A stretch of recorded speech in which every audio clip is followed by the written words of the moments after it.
Bonjour à tous et bienvenue dans cette nouvelle vidéo. Alors aujourd'hui une vidéo un petit peu spéciale parce que ça y est, j'ai 50 ans et je me suis dit que ce serait sympa de vous faire une petite vidéo dans laquelle je vais vous partager quelques réflexions et vous dire un petit peu où j'en suis. Alors déjà je dois vous avouer que le passage entre 39 et 40 ans, ça n'a pas été simple. Je ne sais pas pourquoi mais tout d'un coup, autour de 39 ans, je me suis senti vieux du jour au lendemain, comme ça. Ça m'a travaillé durant toute l'année de mes 39 ans. Et puis, heureusement, arrivé à 40 ans, cette grosse crise était finie.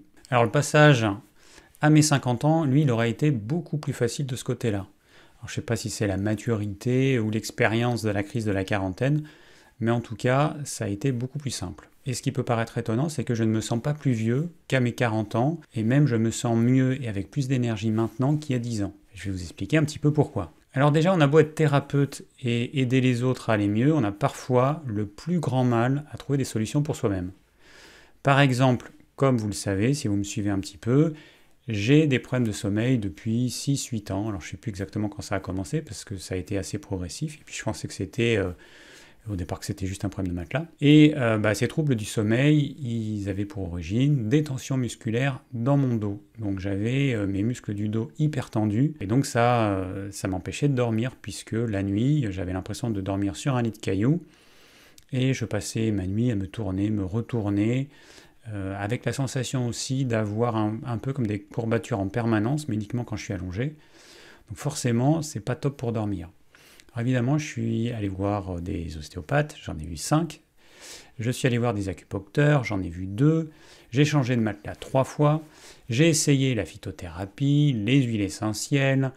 Qu'est-ce que j'ai fait encore? J'ai essayé le massage, la douche froide, l'hypnose, et j'en passe.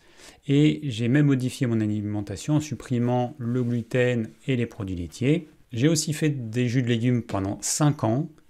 J'ai fait également une analyse de sang pour voir s'il y avait des choses qui posaient problème. J'ai également fait une radio de toute la colonne vertébrale pour voir s'il y avait des problèmes mécaniques ou physiques.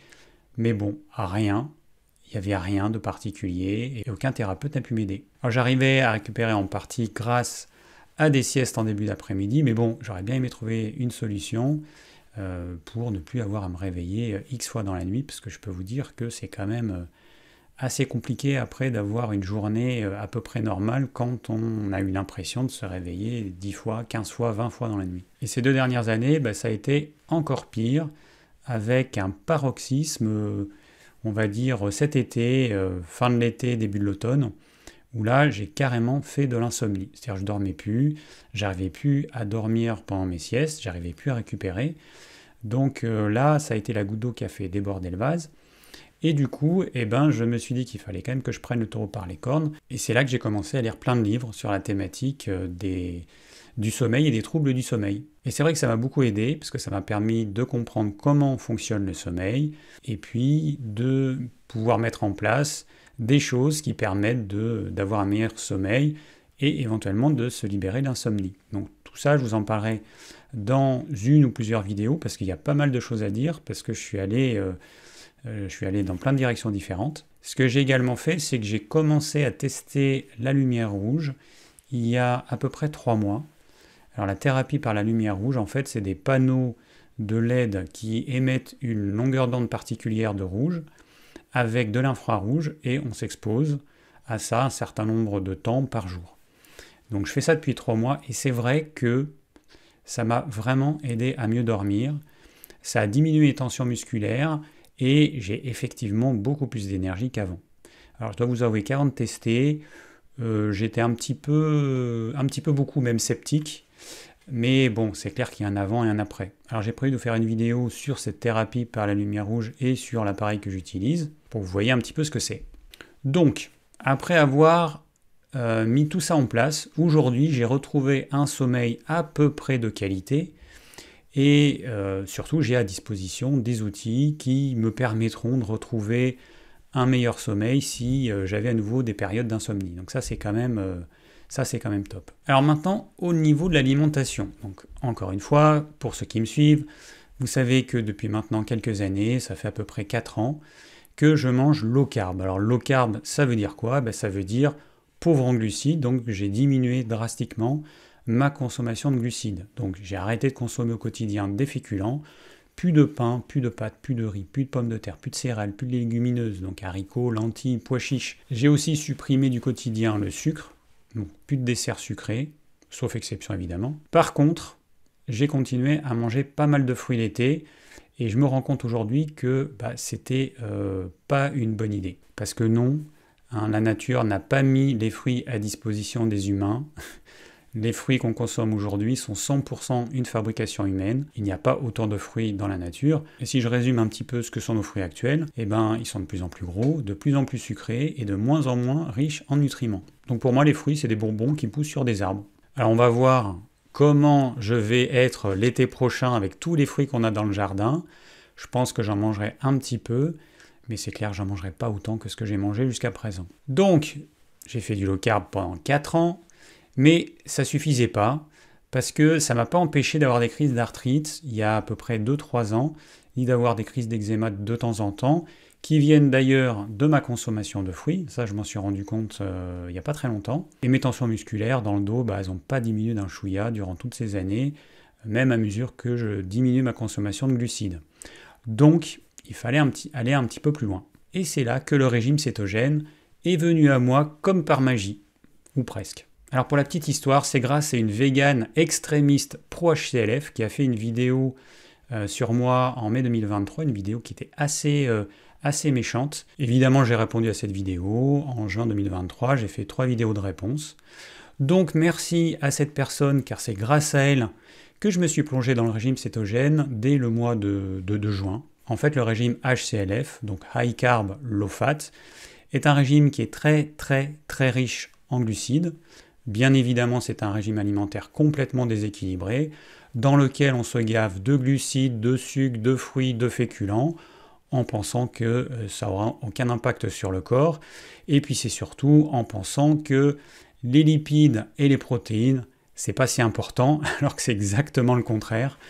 L'être humain, il a besoin de protéines, d'ailleurs il y a des acides aminés essentiels, il a besoin de lipides, d'ailleurs il y a des acides gras essentiels. Par contre les glucides, on peut s'en passer sans problème, il n'y a pas de sucre essentiel, ça n'existe pas. Mais bon, voilà, c'est leur théorie, je les laisse vivre leur vie tranquillement tant qu'ils ne viennent pas m'agresser. Et donc, grâce à cette personne, je me suis intéressé à l'opposé de ce régime HCLF, qui est un régime LCHF, c'est-à-dire low carb, donc pauvre en glucides, et high fat, et riche en gras. Donc dans ce régime cétogène, on va consommer très peu de glucides, à peu près 20 à 30 grammes au maximum par jour, mais par contre on va consommer beaucoup de gras, et puis en termes de protéines animales, une quantité modérée. Et donc, à force de lire des études sur ce régime, de lire des livres, d'écouter des témoignages, j'ai pris conscience que c'était un régime sain et que je devais le tester. Donc là, on était en juillet 2023. Et ça m'a été comme une évidence en fait. Alors que jusqu'à présent, je pensais qu'il n'était réservé qu'aux personnes qui avaient des problèmes de santé spécifiques. C'est d'ailleurs ce que pensent la plupart des naturaux qui n'ont pas testé, qui n'ont pas expérimenté le régime cétogène. Mais bon, à force de lire tout un tas de livres, à force d'écouter des tonnes de vidéos en français, en anglais, j'ai vite compris que le régime cétogène, il est bien plus qu'un nouveau régime à la mode. En fait, il s'agit tout simplement du régime alimentaire ancestral de l'humain. Et oui, durant ces derniers 2-3 millions d'années, nos ancêtres consommaient très majoritairement des produits animaux et du gras animal. Bon, en même temps, ils n'avaient pas trop le choix, puisque suivant les régions du monde dans lesquelles ils étaient, il n'y avait rien d'autre, tout simplement.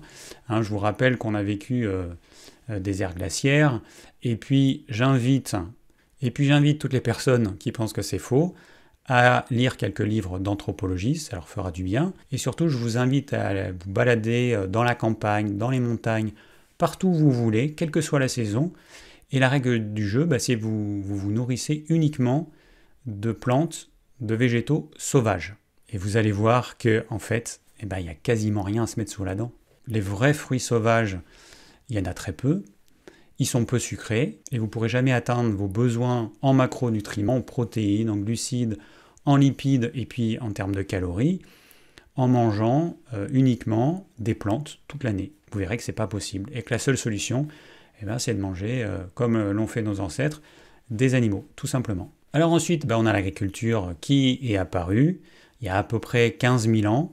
Donc là, les humains, ils ont décidé de se rassembler, de créer des communautés de plus en plus grandes, et puis de faire de l'agriculture et de l'élevage. Et c'est là que tout a commencé à un petit peu basculer. Alors cette période de 15 000 ans, elle représente rien en fait, c'est 0,5% sur 3 millions d'années. Donc on a été très majoritairement chasseurs et un tout petit peu cueilleurs, et l'agriculture en fait c'est une goutte d'eau. 0,5% sur 3 millions, on peut dire que c'est une goutte d'eau. Donc revenons un petit peu à notre régime cétogène. Alors j'ai passé donc les 6, 7, 8 derniers mois à apprendre tout ce que je pouvais apprendre sur le régime cétogène, et au final je me suis rendu compte que c'était bien plus que juste un mode alimentaire, parce qu'en réalité, on devrait plutôt parler de mode de vie cétogène, parce que pour bénéficier de tous les avantages de cette alimentation, il est impératif d'avoir un mode de vie sain en accord avec les rythmes de la nature et avec les rythmes circadiens. Parce que si on veut utiliser le gras plutôt que le glucose comme carburant,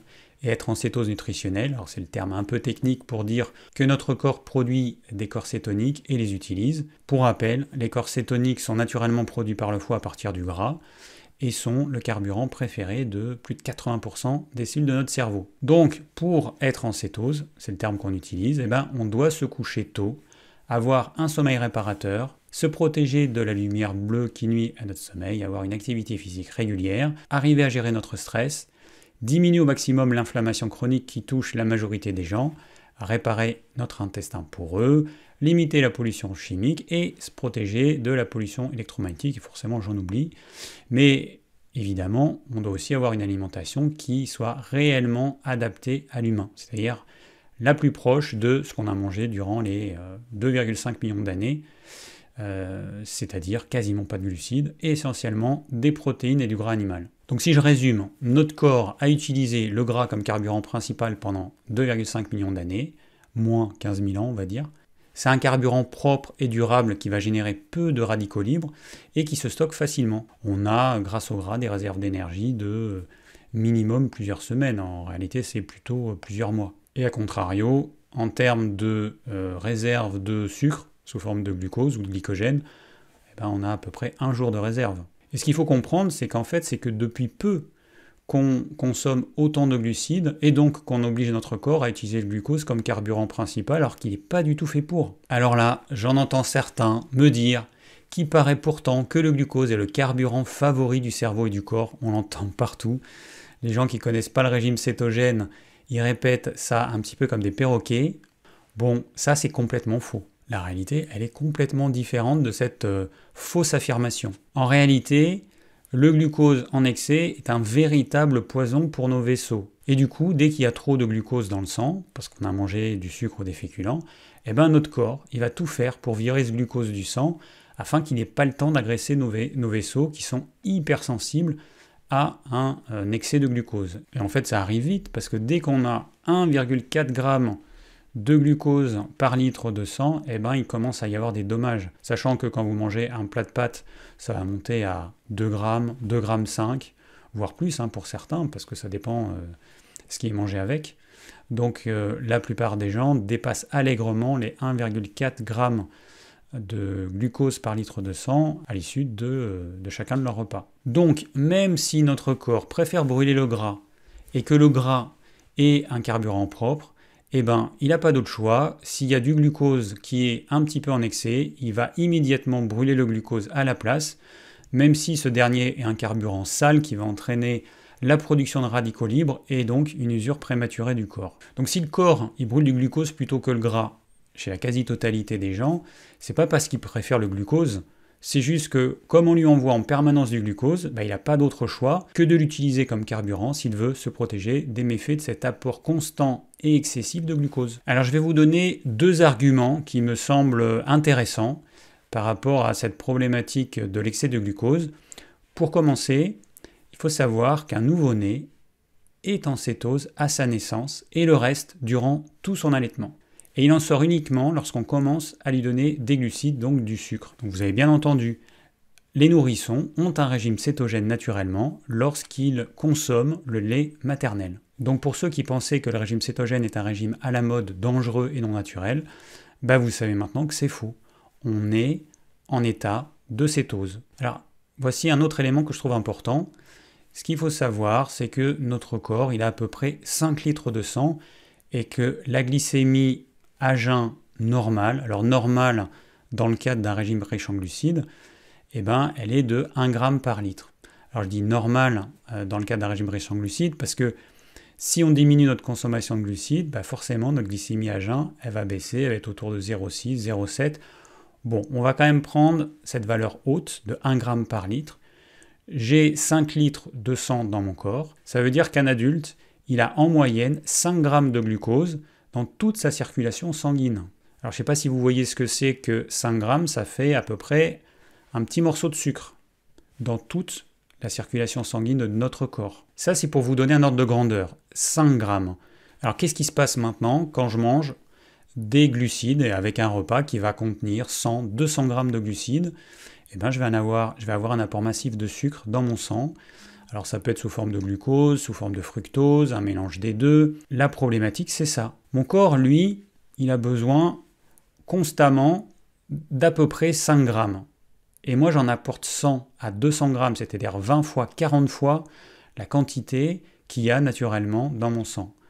Eh ben, c'est pas du tout physiologique, c'est beaucoup, beaucoup, beaucoup trop. Alors, heureusement, notre corps, il a différents mécanismes qui permettent de réguler ça et d'avoir un impact à court terme qui sera nul. À moyen terme, l'impact, il sera pas nul, il va commencer à y avoir des problèmes. Et sur le long terme, il n'y a qu'à regarder autour de nous. Sur le long terme, on voit des gens qui ont du diabète de type 2, le syndrome métabolique, une prise de poids, qui n'arrivent pas à gérer leur poids, les hormones qui vont dans tous les sens, notamment chez les femmes, et puis tout un tas de problèmes, parce qu'il y a plein de maladies qui sont liées à cet excès de glucides qui sont apportés constamment dans le corps de quasiment tous les humains de la Terre. Et d'ailleurs, comme par hasard, c'est aujourd'hui en tout cas, vers 50 ans, que le corps il va commencer à lâcher. C'est là qu'on va voir apparaître le diabète de type 2, la stéatose hépatique ou foie gras. C'est là qu'on va voir apparaître le problème d'hypertension. Bon, et encore, je suis gentil, parce que aujourd'hui, en fait, on voit des adultes de 30 à 40 ans qui déjà commencent à avoir ce type de problème. Et on a même des ados qui ont un diabète de type 2. Moi, quand j'ai fait mes études de naturopathie il y a 25 à 30 ans, le diabète de type 2, c'était un diabète pour les personnes de 60-65 ans. Voilà, donc moi je viens d'avoir 50 ans et j'ai une deuxième partie de vie devant moi. Alors j'avais déjà fait une vidéo pour mes 45 ans, donc il y a 5 ans, sur cette chaîne YouTube, et déjà j'observais que les mecs de 45 ans avaient déjà lâché l'affaire depuis un petit moment. La majorité était en excès de poids avec une jolie bedaine en prime. Et maintenant, si je regarde autour de moi, les personnes de 50 ans, c'est pas aller en s'améliorant. Parce que comme je viens de vous le dire, c'est à la cinquantaine que les problèmes un petit peu sérieux commencent à apparaître. Bon, et moi, je dois vous avouer que quand même, tous ces problèmes de santé, ça me plaît pas trop. Donc voilà à quoi s'attendre à la cinquantaine. Alors on grossit évidemment, on a une bedaine, on est ridé, on est usé, on dort mal, on a des problèmes rhumatismaux, on a des douleurs articulaires. Les hommes ont des problèmes de prostate ou des problèmes urinaires. Les femmes voient la préménopause ou la ménopause qui arrive avec également une prise de poids. On a une baisse de libido où on devient impuissant, on est fatigué, on n'a plus d'énergie, on devient prédiabétique ou diabétique. On a un cancer, alors ça peut être le cancer du sein pour les femmes, le cancer de la prostate, le cancer du côlon pour les hommes et les femmes, cancer du poumon, cancer de la peau. D'ailleurs, c'est à 50 ans qu'on reçoit le courrier pour le dépistage du cancer du côlon qui nous rappelle bien qu'on vient d'avoir 50 ans. Voilà, donc tout ça, c'est un peu comme un matraquage et on a l'impression qu'on est obligé de commencer à vieillir, à être malade à la cinquantaine. Alors maintenant, si on se plonge dans les études qui sont faites sur le régime cétogène, il y en a plus de 6000, donc c'est pas rien, une bonne partie de ces maladies, elles seraient la conséquence d'une alimentation qui est trop riche en glucides et donc d'un niveau d'insuline constamment trop élevé. Alors pour rappel, l'insuline, c'est l'hormone que notre corps produit quand le taux de glucose sanguin augmente trop, parce que comme je vous l'ai dit, l'excès de glucose sanguin est nocif pour le corps et notamment nos vaisseaux, nos reins, notre cerveau, nos yeux, etc. Donc en moyenne, on a 5 grammes de glucose dans toute notre circulation sanguine. Notre corps, il n'est absolument pas fait pour recevoir 20 fois, 30 fois, 40 fois cette dose dans un seul repas. En tout cas, si ça arrive de temps en temps, ça pose pas de problème. Si ça se produit tous les jours, plusieurs fois par jour, durant toute notre vie, là, ça pose un problème. Donc du coup, quand il y a trop de glucose dans le sang, notre pancréas, il va produire de l'insuline qui va faire rentrer ce glucose dans nos cellules, ce qui va retirer du sang cet excès de glucose qui est si toxique pour notre corps. Mais ce qu'il faut bien comprendre, c'est que c'est un mécanisme d'urgence auquel on ne devrait pas avoir recours comme ça tous les jours, à chaque repas, voire plusieurs fois par jour.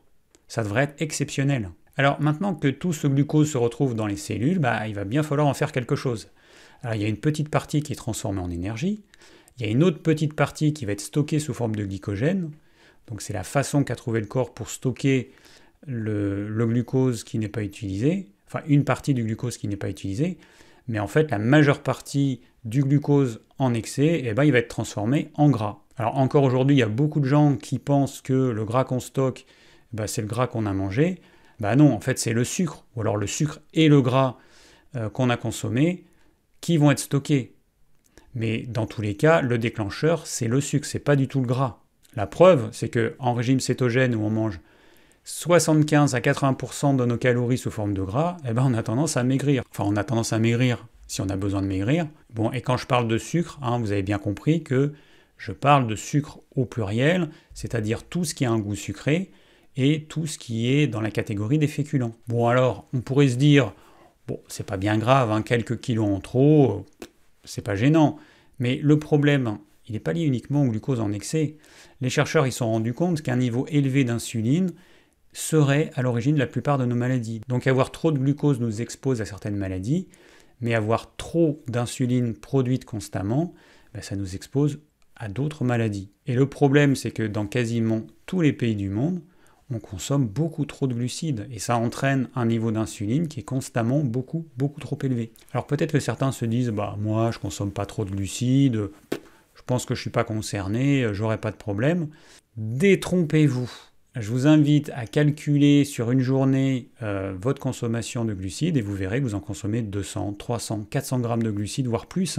En tous les cas, si ce sujet vous intéresse, je vais faire toute une série de vidéos sur le régime cétogène et tout ce qu'il y a autour. Et puis il existe maintenant plein de livres qui traitent du sujet. Vous avez également plein de chaînes YouTube de médecins spécialisés dans l'alimentation cétogène. Mais pas que, il y a aussi des personnes qui pratiquent ce mode de vie céto depuis de nombreuses années et qui vont aider les autres à faire la transition vers l'alimentation cétogène. Donc pour en revenir à mes 50 ans, je considère que ça marque le début d'une nouvelle vie. Et je pense que ce mode de vie cétogène, donc l'alimentation cétogène et tout ce qu'il y a autour, ça va me permettre de profiter pleinement de cette deuxième partie de vie avec toute l'énergie qui me permettra d'accomplir tout ce que j'ai envie de faire. Après, pour ceux et celles qui ont 55 ans, 60 ans, 65 ans, 70 ans, 75 ans ou plus, il faut que vous sachiez qu'il n'est jamais trop tard. Quel que soit notre âge, je considère qu'il est toujours temps de changer les choses pour aller vers un mieux. Et ce que je trouve assez marrant, alors c'est peut-être une synchronicité, mais c'est que Jean-Brice Tivan s'est mis aussi au régime cétogène. Donc pour ceux qui me suivent, vous savez que j'aime beaucoup ce que fait Jean-Brice Tivan et que régulièrement, je vous conseille d'aller voir ses vidéos. Et il y a également Marion Caplan qui s'est mis, là il n'y a pas longtemps, au régime cétogène. Donc Marion Caplan, c'est la personne notamment qui a créé le vitaliseur de Marion, qui permet de cuire à la vapeur, mais qui a également écrit des livres. Et je trouve ça intéressant de constater que dans le milieu naturo, on se lance un petit peu en même temps dans le régime cétogène. En tous les cas, pour moi, c'est une nouvelle aventure qui commence. Je vais pouvoir faire plein de vidéos sur toute cette thématique et puis tout ce qu'il y a autour. Comme je vous l'ai dit, l'alimentation, ce n'est qu'un des piliers de la santé. Mais il y a plein d'autres choses dont il faut tenir compte pour être en pleine santé. Mais ça, c'est une autre histoire. En tous les cas, merci d'avoir suivi cette vidéo. J'espère que ça vous aura plu. Si vous avez des questions, n'hésitez pas. Et je vous dis à très vite pour une nouvelle vidéo.